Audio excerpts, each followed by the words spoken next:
ইরানের সঙ্গে যুদ্ধবিরতির পর যেন একের পর এক থলের বিড়াল বেরিয়ে আসছে, ফাঁস হচ্ছে সব গোপন রহস্যের। এতদিন ইসরায়েল দাবি করে আসছিল তাদের আক্রমণে ইরানে ক্ষয়ক্ষতি বাড়ছে, তারা ইরানকে পরাজিত করেছে।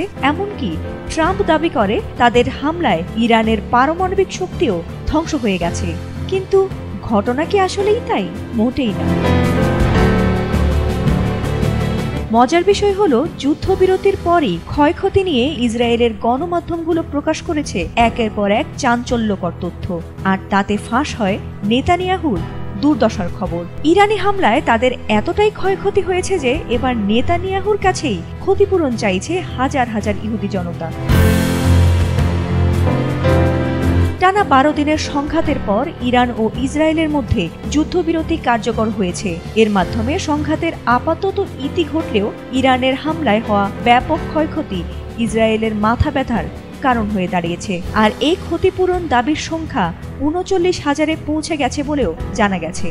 বুধবার এক প্রতিবেদনে এই তথ্য জানিয়েছে বার্তা সংস্থা আনাদোলু। বার্তা সংস্থাটি বলছে, ইরানের ক্ষেপণাস্ত্র হামলায় সৃষ্ট ক্ষয়ক্ষতির জন্য ইসরায়েলি কর্তৃপক্ষের কাছে প্রায় ৩৯,০০০ ক্ষতিপূরণ দাবি জমা পড়েছে বলে মঙ্গলবার দেশটির স্থানীয় গণমাধ্যম জানিয়েছে।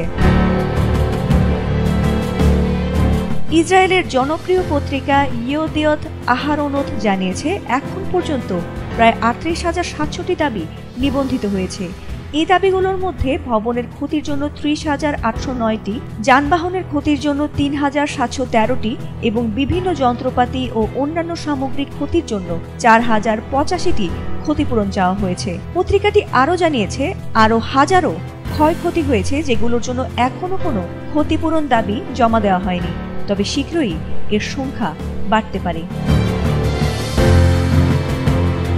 ইসরায়েলের আল্ট্রা অর্থোডক্স সম্প্রদায় ভিত্তিক ওয়েবসাইট বেহাত্রেই হারেদিম জানিয়েছে, কেবল তেল আবিবেই ক্ষতিপূরণের দাবি পড়েছে ২৪,৯৩২টি, যা সর্বাধিক। এরপর দক্ষিণাঞ্চলের আশকেলন শহর থেকে জমা পড়েছে ১০,৭৯৩টি দাবি। তবে এই বিপুল সংখ্যক দাবির জন্য মোট কত টাকার ক্ষতিপূরণ দিতে হতে পারে সে সম্পর্কে এখনও সরকারিভাবে কোনো আর্থিক মূল্যায়ন প্রকাশ করা হয়নি। টানা 12 দিনের আকাশযুদ্ধের পর সোমবার গভীর রাতে যুক্তরাষ্ট্রের প্রেসিডেন্ট ডোনাল্ড ট্রাম্প এক ঘোষণায় জানান যে ইসরায়েল ও ইরান যুদ্ধবিরতিতে পৌঁছেছে। এর মাধ্যমে দ্বিপাক্ষিক সংঘাতের আপাতত অবসান ঘটানো হলেও এত ক্ষয়ক্ষতির ভার নেতানিয়াহু কিভাবে সামাল দেবেন সেটাই এখন চ্যালেঞ্জের বিষয় ইসরায়েলের জন্য।